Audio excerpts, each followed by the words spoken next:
te damos, Señor, por esta oportunidad que podemos llegar libremente ante tu presencia. Primeramente para glorificarte y honrarte, Señor, por quien tú eres y por todo lo que has hecho, Señor. Sabemos que eres fiel, sabemos que no nos dejas y no nos abandonas. Y en este momento pedimos, Señor de la palabra, que nos abra los ojos espirituales y nuestros oídos espirituales para poder ver y escuchar cuál es tu voluntad para nuestras vidas. Abre pues las escrituras, abre nuestro entendimiento, y todo esto, Señor, en el nombre de Cristo. Todo esto, Señor, en el nombre de Cristo Jesús. Amén. Continuando con el tema, pero hablando de intimidad con Dios, algo que todo mundo necesita tener, algo que todo mundo debe de tratar de lograr momento a momento y día a día de su existencia como creyentes en Dios. Y hay un pasaje en la Biblia que hice mención el otro día, de Deuteronomio. Se le ha llamado la segunda ley, pero en realidad no es otra cosa más que una serie de sermones y pláticas de Moisés que vuelven a reafirmar lo que ya anteriormente se había dicho sobre la ley. No hay una segunda ley, es la misma ley. Y por eso, cuando el Señor se refiere a Moisés y a los profetas, ¿verdad? Cuando se refiere a Moisés sobre la ley, y hasta la fecha los judíos identifican a Moisés con la ley, es porque él fue el vehículo que Dios utilizó para presentar la ley a su pueblo. Entonces, este pasaje es muy singular porque nos habla de cosas que aplicaban para entonces y siguen aplicando hoy en día. Y dice: oye Israel, Jehová nuestro Dios, Jehová es uno. En otras traducciones dicen Jehová es único, no hay otro igual a él. Y amarás a Jehová tu Dios de todo tu corazón y de toda tu alma y con todas tus fuerzas.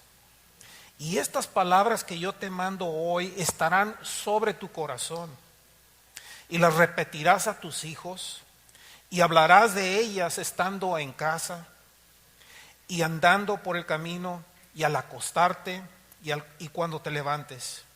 Y las atarás como una señal en tu mano y estarán como frontales entre tus ojos, y las escribirás en los postes de tu casa y en tus puertas. Y en una ocasión el Señor, cuando estaba ante los escribas y los fariseos, ahí en Marcos 12, versículos 29 y 30, cita precisamente esto, ¿verdad? Cuando le preguntan ¿cuál es el mandamiento más grande? Dice: el primero de todos es: oye Israel, el Señor nuestro Dios, el Señor es uno, y amarás al Señor tu Dios con todo tu corazón, con toda tu alma, con toda tu mente y con todas tus fuerzas. Este es el principal mandamiento. Y luego de ahí sigue, ¿verdad? Y dice: y el segundo es como el primero: amarás a tu prójimo como a ti mismo. Es interesante ver esto, que de hecho este gran mandamiento es una reafirmación del primer mandamiento del decálogo, de los 10 mandamientos. Aquí mismo en este libro de Deuteronomio, en el capítulo anterior, hace referencia, en el capítulo 5, empezando del versículo 7, hace referencia a los 10 mandamientos, al decálogo. Y dice: no tendrás, versículo 7, capítulo 5, no tendrás dioses ajenos delante de mí. O sea, muy conforme a la ley, muy definitivo: no tendrás dioses ajenos a mí. Es un mandamiento. Pero vean ustedes el contexto, se podría decir, más positivo en el que presenta aquí este versículo: amarás al Señor tu Dios. O sea, no hay muchos dioses, hay uno solo, y Él es soberano, y nadie, sin igual, nadie se le parece.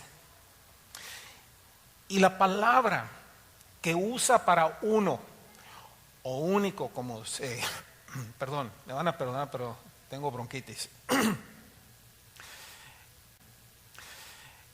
La palabra único, para distinguir al Señor, en el versículo 4, es la palabra hebrea ejad, que significa una unidad compuesta, lo cual en nuestro contexto cristiano del Nuevo Testamento no está en contradicción, porque de hecho tenemos un Dios triuno, Padre, Hijo y Espíritu Santo. Cuando la palabra Yahid es usada en hebreo, esto significa una unidad absoluta de una sola cosa. Y la palabra Yahid nunca es utilizada para describir a Dios, es siempre Ejad, compuesto. Y como anteriormente mencioné en el otro estudio, todo lo que tenemos que hacer es irnos al primer capítulo de Génesis, donde dice, hagamos al hombre a nuestra imagen y semejanza. ¿Con quién estaba hablando? No estaba hablando con los ángeles. Ellos no son creados a la imagen y semejanza de Dios, solamente la humanidad. Dios está hablando consigo mismo. Pero vean qué interesante el hecho de este pasaje de la Biblia aquí en Deuteronomio, que nos está dando un mandamiento a que amemos a Dios. Es un mandamiento, es una orden. Ama a Dios por encima de todo. Y en nuestra humanidad, a nuestro nivel humano, si lo vemos, siempre estamos con estas cosas de que no, el amor es una emoción maravillosa, que se siente uno que se desvanece, que anda uno en las nubes y cosas. Eso se llama emoción. Y es bonita, porque es de la manera que uno humanamente se enamora con una mujer como hombre y una mujer con un hombre. Pero lo que Dios nos está diciendo es, nos está dando un mandamiento de amar. O sea, conforme a las Escrituras, no es una emoción, es algo que escogemos hacer. En la vida del creyente, pues es un acto de voluntad, que uno voluntariamente escoge amar a Dios y a otras personas también, no importándonos las circunstancias. Ejemplo, ¿cuántos no tenemos hijos que se han portado mal? Han causado problemas y a veces amarguras profundas a los padres, mas sin embargo no dejamos de amarlos. Seguimos amándolos incondicionalmente. ¿Por qué? Porque esa es de la manera que Dios nos ama y esa es de la manera que debemos de amar. Vean ustedes conmigo cómo Dios dice, ora por tus enemigos, perdónalos, ámalos. Esa es de la manera que tú te vas a distinguir del resto del mundo, por el amor que nos tenemos entre nosotros y por el amor que le mostramos a los demás. Este amar es algo profundo, es algo que habla de una intimidad con Dios, que solamente Dios te lo puede dar. Tú no lo puedes desarrollar, yo no lo puedo desarrollar. Es la presencia de Dios en mí, la esperanza de gloria a Cristo Jesús, que me permite amar de esa manera. Y no es fácil, porque no es humano, es divino, y solamente con la ayuda de Dios lo podemos hacer. Fíjense, Dios es bueno y nos perdona en su amor. Por su amor por nosotros nos perdona. Por lo tanto, nosotros debemos de ser también bondadosos. Debemos de ser perdonadores con los demás como Él lo es.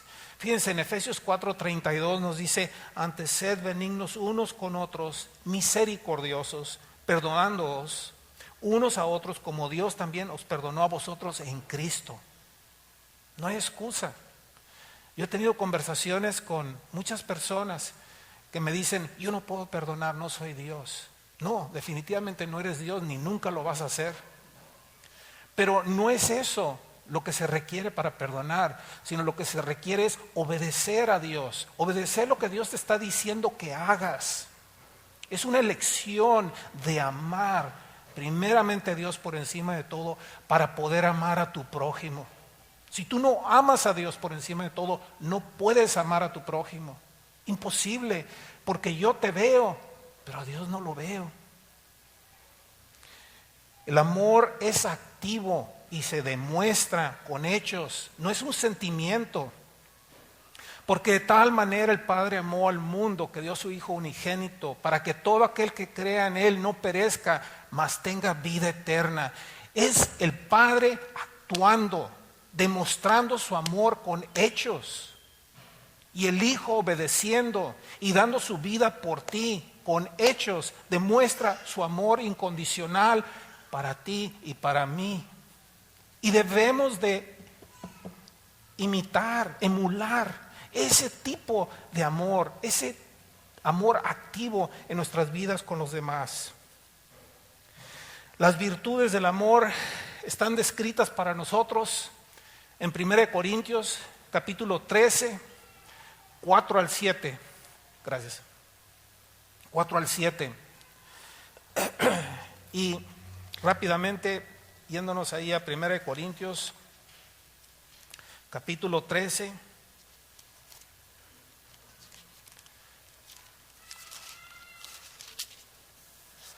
4 al 7. Y quiero hacerles una sugerencia.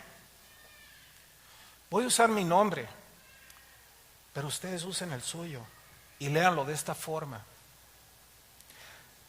Rafael es sufrido, es benigno. Rafael no tiene envidia. Rafael no es jactancioso y no se envanece. No hace nada indebido, no busca lo suyo, no se irrita, no piensa el mal. No se goza en la injusticia, mas se goza en la verdad. Todo lo sufre, todo lo cree, todo lo espera, todo lo soporta. El amor, ese es el amor. Pero pon tu nombre ahí. Y eso es lo que Dios nos llama. No es fácil. En nuestra fuerza humana no es posible. Por mi fuerza y mi poder no, pero por el Espíritu de Dios sí. Entonces, vemos además, debo amar a Dios con todo lo que hay dentro de mí. Fíjense ustedes los salmos que son tan bellos. El Salmo 103 no lo vamos a leer todo, porque es demasiado largo y todavía tenemos algunas otras escrituras que ver. Pero el primer versículo dice: bendice alma mía a Jehová y bendiga todo mi ser su santo nombre. Vean ustedes, versículo 12. Cuanto está lejos el oriente del occidente, hizo alejar de nosotros nuestras rebeliones. Como el Padre se compadece de sus hijos, se compadece Jehová de los que le temen. Y hay tantas. Versículo 17, mas la misericordia de Jehová desde la eternidad y hasta la eternidad sobre los que le temen y su justicia sobre los hijos de los hijos. Bendecid a Jehová vosotras todas sus obras y en todos los lugares de su señorío. Bendice alma mía a Jehová. El último versículo. O sea, el 113 es un salmo bellísimo que habla de la disposición que debe haber en mi alma de bendecir, de amar a Jehová, a Dios. Ahora, los versículos 6 y 9 hablan de comunicación. Voy a volverlos a leer, que dicen: y estas palabras que yo te mando hoy estarán sobre tu corazón, y las repetirás a tus hijos, y hablarás de ellas estando en tu casa, y andando por el camino, y al acostarte y cuando te levantas. Y las atarás como una señal en tu mano, y estarán como frontales entre tus ojos, y las escribirás en los postes de tu casa y en tus puertas. Habla de comunicación. O sea, la instrucción que está dando aquí a los padres es algo que va a ser dirigido a los hijos, pero al mismo tiempo nosotros, para poder hacer esto, tenemos que vivir lo que estamos hablando.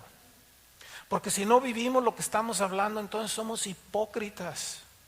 ¿Cómo voy a decirle a un hijo, no fumes, no tomes, si yo fumo y tomo? No digas malas palabras si yo soy un blasfemo. O sea, tiene que reflejar lo que digo, lo que hago. Entonces vemos aquí que al escuchar la palabra de Dios y la recibimos en nuestros corazones, luego el Espíritu puede usar esa verdad para transformarnos de adentro hacia afuera. O sea, la palabra de Dios lo que hace cuando uno trata de estar en la palabra todos los días es que lo acerca a uno más a Dios. Esa verdad que Dios le está revelando a uno en la palabra y por medio de su Espíritu Santo, los dos trabajan sobre uno para ir transformando nuestras vidas a la imagen que Dios quiere llevarnos. En Filipenses 1:6 dice que Él es fiel y Él va a completar esa obra que empezó en nosotros. O sea que cuando nosotros entregamos nuestra vida a Cristo somos salvos, sí. Pero ahora, ¿qué vamos a hacer? Tenemos que madurar, tenemos que crecer en el conocimiento de Cristo. Y este pasaje de Deuteronomio, que le está instruyendo al pueblo de Dios que a los hijos tomen cualquier oportunidad posible para ilustrar la aplicación de la palabra de Dios en la vida. Cuando se acuesta uno, cuando se levanta uno, cuando va uno por el camino.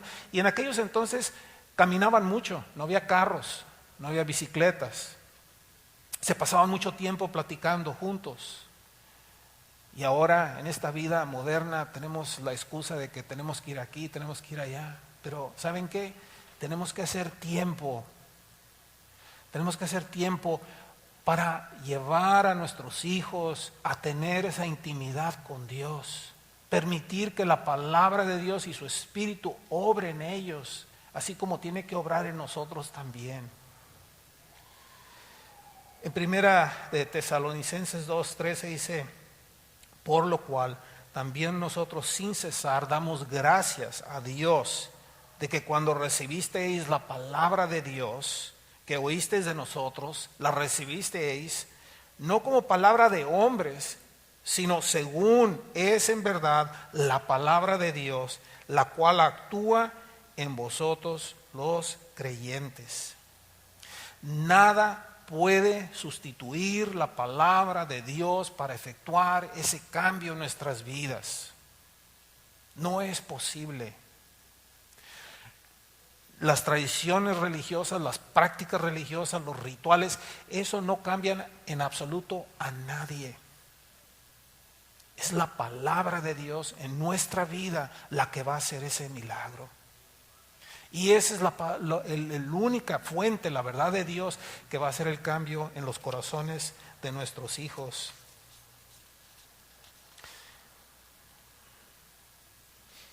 Vemos en Juan 17, Jesús dice: santifícalos en tu verdad, tu palabra es verdad. Santifícalos en tu verdad, tu palabra es verdad. Santifícalos. Cuando recibimos a Cristo, cuando llegamos a ese punto en nuestra existencia en donde hay convicción de que hay pecado en nuestra vida y que nada más hay un camino y una verdad y una sola fuente de vida eterna, y ese es Cristo Jesús. Y cuando llegamos a ese punto que nos rendimos, que hay esa convicción y arrepentimiento en nuestros corazones y que reconocemos que no hay otro método de salvación sino Cristo Jesús, eso se llama santificación. Esa santificación es la que nos reconcilia con Dios. Y ahora continúa el proceso del resto de nuestra vida en que Dios quiere ministrar en nuestra vida y quiere irnos transformando, y esa es la santificación a la cual aquí hace referencia Jesús cuando está hablando con su Padre. Santifícalos en tu verdad, tu palabra es verdad. ¿Y quién es esa palabra? Él mismo, porque Cristo es descrito como el Verbo, o sea, la palabra de Dios. Fíjense ustedes cómo Moisés en este pasaje exhortó a los padres a discutir la palabra de Dios con los hijos en el hogar y de esa manera permitir que la palabra guiara las mentes, los corazones, las manos a medida que trabajaban, que caminaban, que jugaban día a día a los hijos. Y de paso ellos también, al estar repitiendo la palabra. La tradición judía muestra una manera literal de cómo ellos tomaron estos mandamientos y hasta la fecha atan pequeñas cajas conteniendo las escrituras en la mano izquierda y también en la frente cuando están orando, y son conocidas estas como filacterias. Aunque esto mostraba y muestra un deseo de tener intimidad con Dios, los resultados con el tiempo fueron simplemente una expresión religiosa. ¿Por qué? Porque fue una de las cosas que criticó Jesús. Recuerden que a quienes más criticó Jesús no fue a las prostitutas, no fue a los asesinos, no fue a los ladrones, no fue a los publicanos que cobraban impuestos o a los soldados que eran, ¿verdad?, agresivos, sino a los religiosos. En Mateo 23:5 dice: antes hacen todas sus obras para ser vistos por los hombres, pues ensanchan sus filacterias y extienden los flecos de sus mantos. Ahí la humanidad en su esplendor. Véanme a mí, qué religioso soy. ¿Y saben qué? No funciona. Porque puede usted engañar a los demás, pero nunca va a engañar a Dios y menos se va a engañar a sí mismo. Con las prácticas religiosas nadie se ha salvado ni nadie se salvará. Son como garras sucias en la presencia de Dios, dice Isaías. Nuestras mejores obras son como garras sucias. Podemos tener las mejores intenciones, pero en todo eso hay un poquito del yo, y eso es lo que corrompe esa obra. Esa es la pequeña cantidad de levadura que leva toda la masa. También fijaban unas cajitas, y hasta las fechas se acostumbra, son alargaditas así, y entra uno a una casa, a un hogar judío, y siempre está aquí a mano derecha en el umbral de la entrada de la casa. Y pasa uno y toca a uno y hace uno así también. Y esas cajitas se llaman mesusa. También contienen escrituras dentro de ellas. Son tocadas reverentemente al entrar y al salir un hogar judío.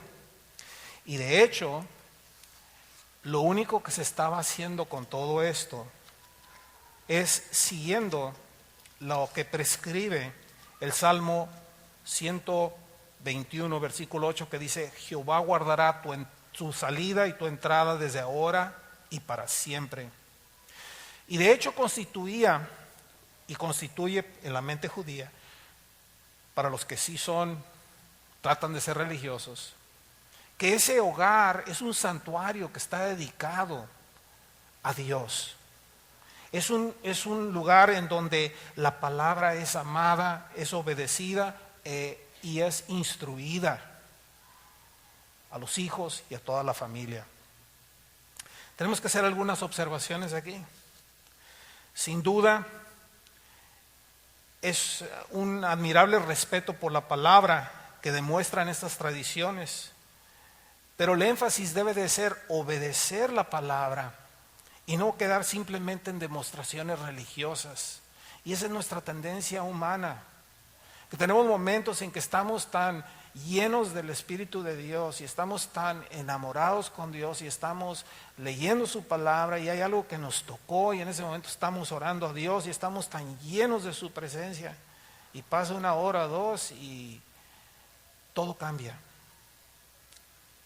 Sin embargo, los hogares de los creyentes deben ser lugares donde Dios mora, donde las escrituras son honradas Y no hay vergüenza de mostrar nuestra fe al mundo. No podemos permitir nunca tener vergüenza de nuestra fe. Y yo he hablado con hermanos que me han dicho, no, trato de no leer mi Biblia ahí en el trabajo porque me critican. ¿Saben qué? Eso demuestra qué tan poco profunda es tu relación con Dios. Tu relación con Dios debe estar por encima de todo, por encima de todos, por encima de ti mismo, tu relación con Dios. Aplicación. Hay que enseñar a los hijos la ley moral, porque de hecho eso es lo que es el decálogo. Es un espejo donde vemos la santidad de Dios y decimos, pues me falla en todas.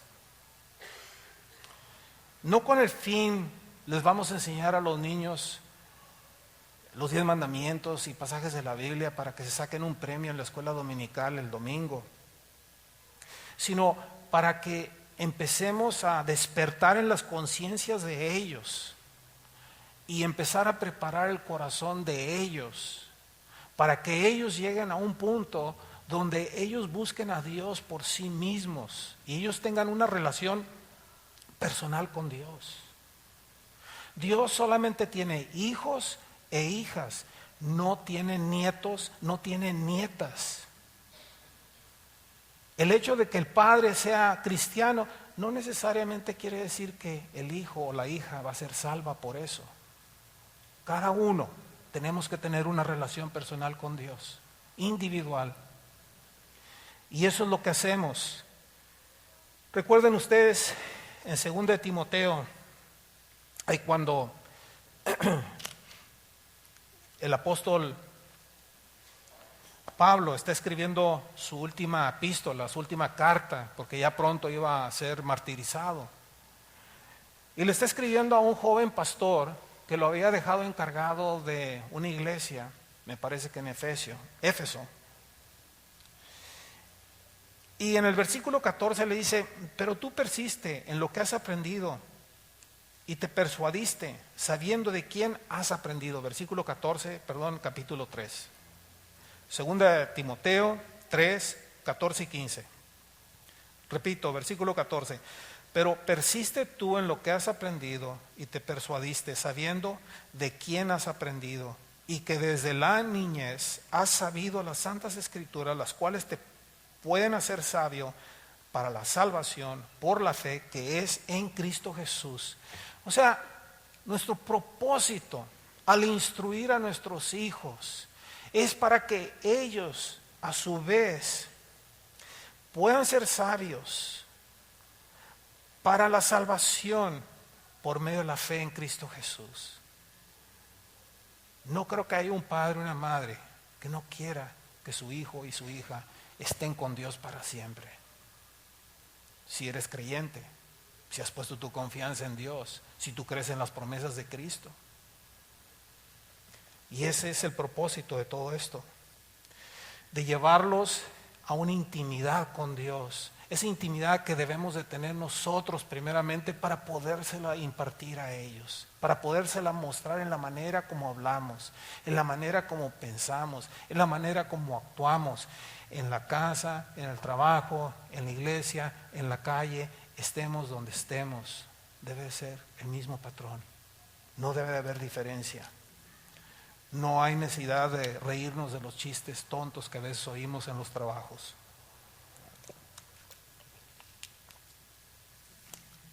Día a día, a través del día y en las actividades cotidianas, aprovechando el tiempo, porque los días son malos. Enseñarles el conocimiento del pecado. Ahí en Romanos 3, versículos 19 y 20 nos dicen, pero sabemos que todo lo que la ley dice, lo que dice a los que están bajo la ley, para que toda boca se cierre y todo el mundo quede bajo el juicio de Dios, ya que por las obras de la ley ningún ser humano será justificado delante de él, porque por medio de la ley es el conocimiento del pecado. O sea, cuando vemos los 10 mandamientos es un espejo que me dicen, fallaste, las 10 veces has fallado, ¿cómo le vas a hacer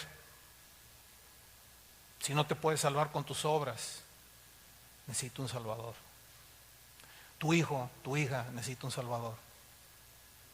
Entonces, este conocimiento del pecado es importante dárselos a conocer. Vemos que en el libro de Romanos, fíjense, desde la sección del versículo 18 del primer capítulo hasta este versículo 20, describe la necesidad universal de la humanidad. El objeto de todo este pasaje, desde el capítulo 1, versículo 18 hasta el 3:20, no solamente es para demostrar la culpabilidad del hombre, tanto de judíos como gentiles, como también juzgar los sistemas religiosos que son incapaces de salvar al hombre. No hay ninguna religión que pueda salvar al hombre.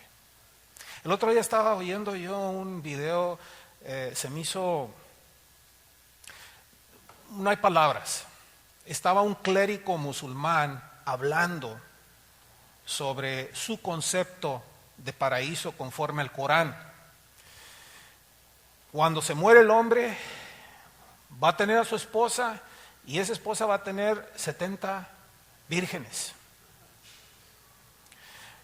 Pero si tuviste 2 esposas, vas a tener otra esposa y 70 vírgenes más. Después de 70 años, puedes desechar allá en el paraíso la primera esposa y luego una de las siervas se va a presentar con otras 70 siervas. O sea que, en pocas palabras, dice uno, bueno, esta religión es simplemente hombre céntrico. Da vuelta alrededor de la lujuria humana, de la mentalidad enferma del hombre. No es realista. Nuestra religión, nuestra creencia tiene que ser cristocéntrica, alrededor de Dios, no alrededor de mí, de mis necesidades, de tus necesidades. Date por bendecido con simplemente ser salvo y nunca te da más Dios algo en la vida, porque tu nombre está escrito en el libro de vida. Eso es más que suficiente. Y todas estas religiones que vemos que te dan la fórmula del éxito, de salud, de dinero y esto y el otro, son simplemente engaños del enemigo. ¿Qué diremos pues? ¿La ley es pecado? En ninguna manera, porque yo no conocí el pecado sino por la ley, porque tampoco conociera la codicia si la ley no dijera no codiciarás. Luego, lo que es bueno vino a ser muerte para mí. En ninguna manera, sino que el pecado, para mostrarse pecado, produjo en mí la muerte por medio de lo que es bueno, a fin de que el mandamiento del pecado llegase a ser sobremanera pecaminoso. Versículos 7 y 13 de Romanos 7. Ahí está hablando Pablo, de hecho, lo que la ley hace en la vida de cada ser humano. Ese espejo que se llama 10 mandamientos, que digo yo, he fallado los 10, quién sabe qué tantas veces que ya perdí la cuenta. Entonces eso lo empuja a uno a Cristo. La ley es como un ayo, nos dice Gálatas 3:24, como un tutor que me agarra de la mano como si yo fuera un niño y me lleva a Cristo y me dice, mira, ¿quieres salvación? Aquí está, porque conmigo lo único que vas a obtener es muerte, separación eterna de Dios, pero con Cristo tienes reconciliación con Dios, tienes gracia, tienes misericordia y ahora eres hijo de Dios cuando te rindes y reconoces que Él es el único camino, la única verdad y la única fuente de vida eterna y no hay ningún otro que te pueda salvar. De manera que la ley ha sido nuestro ayo para llevarnos a Cristo a fin de que fuésemos justificados por la fe. Por la fe. ¿La fe en qué? En Cristo, en las promesas de Dios. En tomar la palabra de Dios, apropiarla y decir, no solamente la creo, sino la voy a aplicar a mi vida, la voy a vivir en mi vida. Y ese es el propósito que debemos de tener día a día. Negarnos día a día, tomar nuestra cruz día a día y seguirlo día a día. No es un evento que hace uno una sola vez, que viene uno, se pone a llorar aquí, a lagrimear y ya soy salvo y salgo de la puerta y sigo igual que antes. No, eso no es salvación. Salvación es cuando te levantas de aquí y sales y empiezas a mostrar fruto de la presencia de Cristo en tu vida. Cuando se ve que efectivamente ha habido un cambio en tu vida. Pero ese cambio nada más Dios lo puede hacer, tú no lo puedes hacer. Vemos pues, somos salvos, somos justificados por la fe. Quedamos libres de la ley. Nos tornamos hijos de Dios. Somos uno en Cristo. Las divisiones desaparecieron. Somos constituidos descendientes de Abraham. Somos herederos de la promesa. Todos esos versículos del 25 al 29, de ahí de Gálatas 3 y 4:7, que dice somos herederos de las promesas. El libro de Gálatas es un gran libro. Fue el primer libro que yo enseñé cuando empecé a tener una célula familiar hace muchos años y me trae memorias muy bellas, porque fue verdaderamente una experiencia preciosa poder compartir la palabra de Dios por tantos años en hogares. En conclusión, voy a leerles dos escrituras. La primera, si abren sus Biblias, a Jeremías capítulo 29.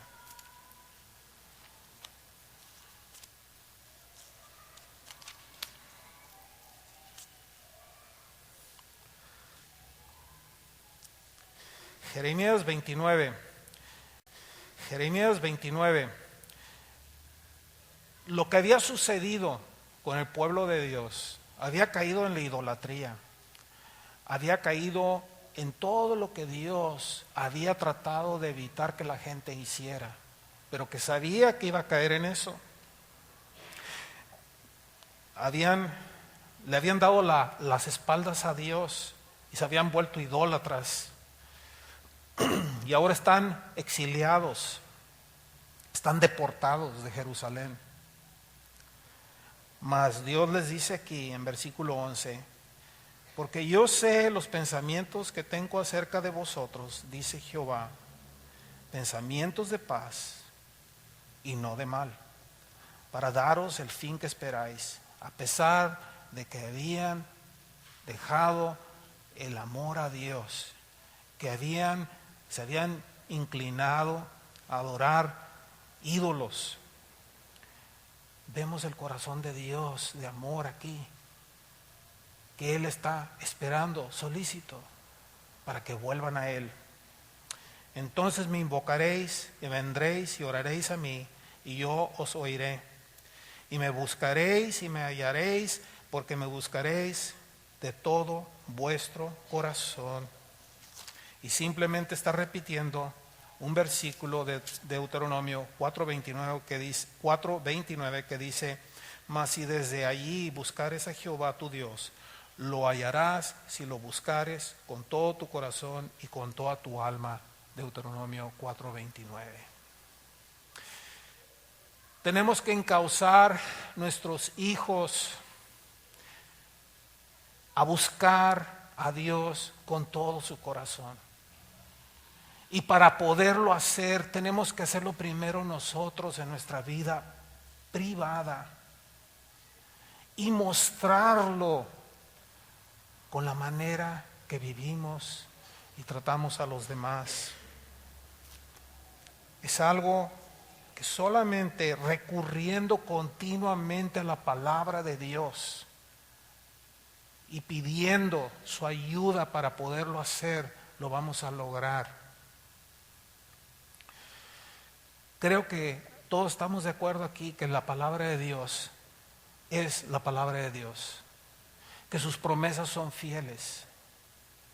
Y fíjense qué pasaje tan bello, voy a cerrar con esto, Qué pasaje tan bello Pedro escribe en su segunda epístola, Pedro 2, capítulo 1.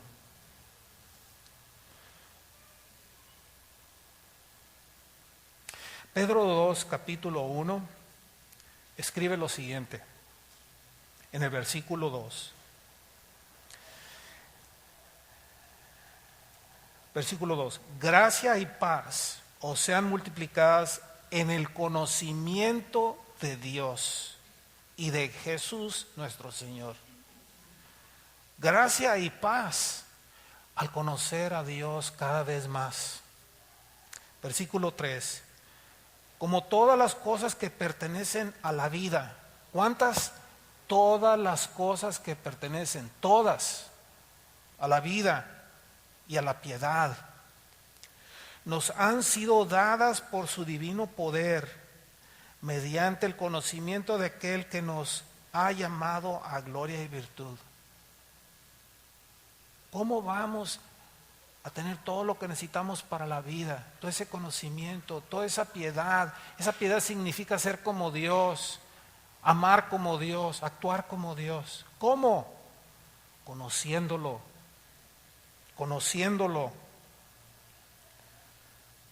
Por medio de las cuales nos ha dado preciosas y grandísimas promesas, para que por ellas fuésemos hechos participantes de la naturaleza divina, habiendo huido de la corrupción que hay en el mundo por la concupiscencia.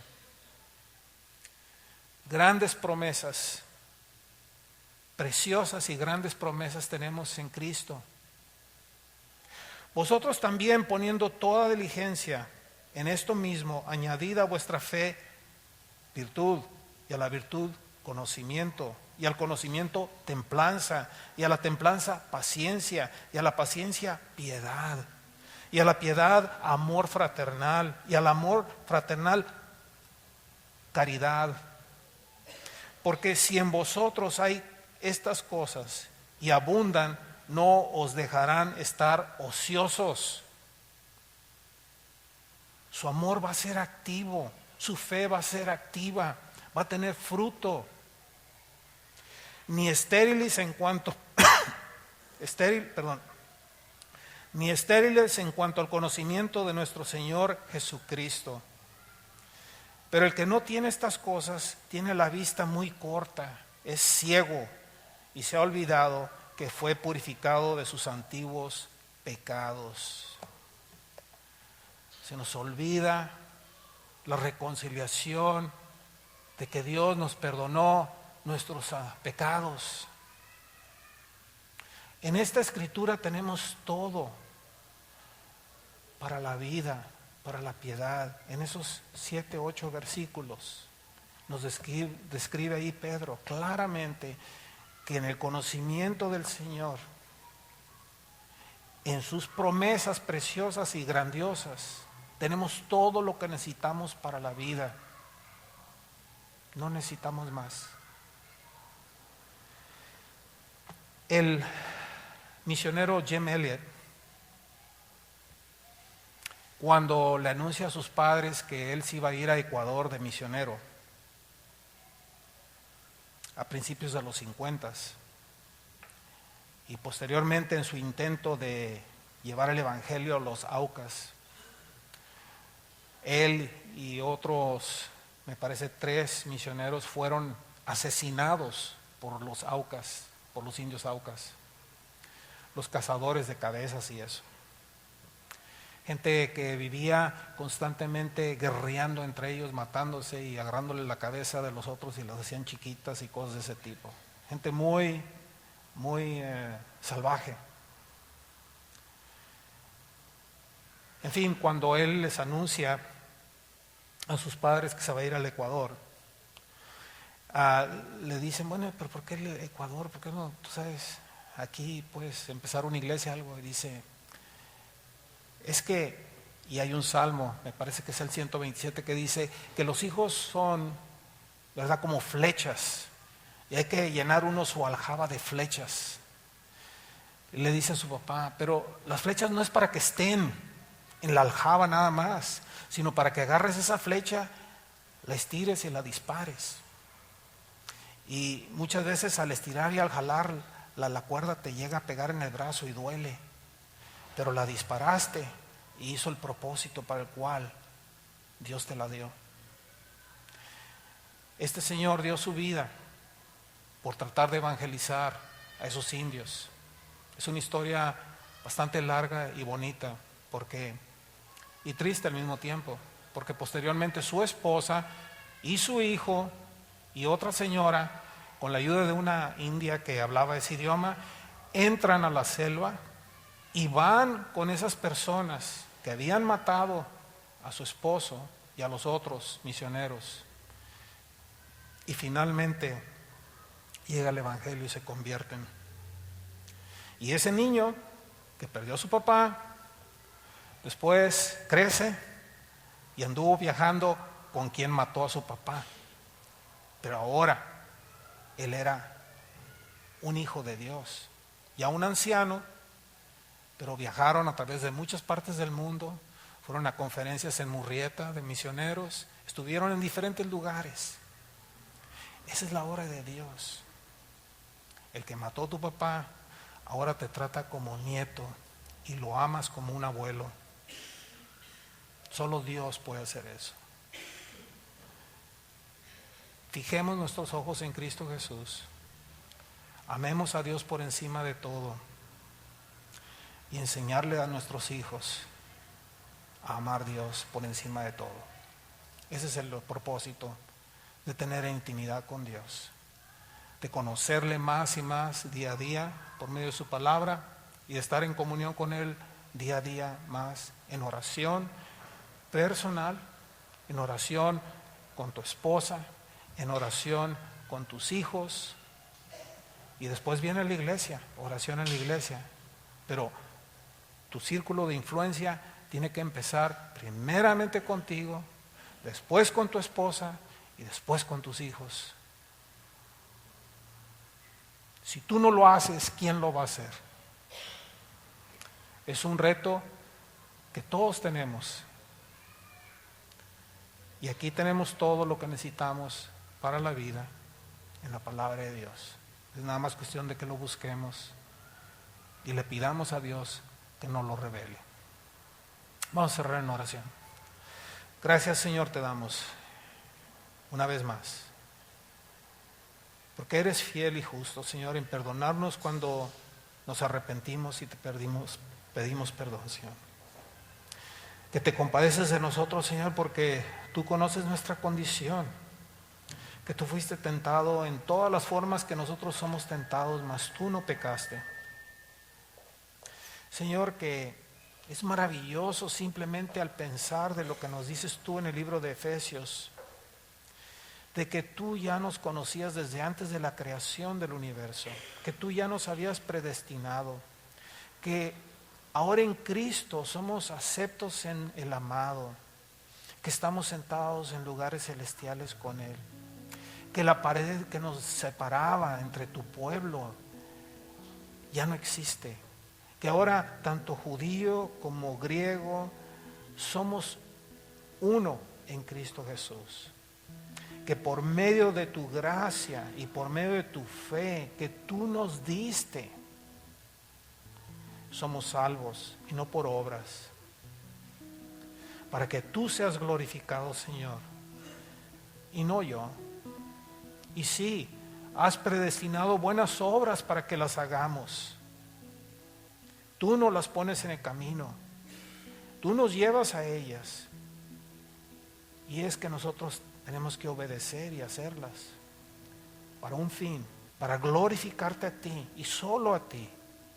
Como tú nos has dicho en Corintios, ya sea que comamos, que caminemos, que trabajemos, todo lo que hagamos, que lo hagamos para la gloria de Dios.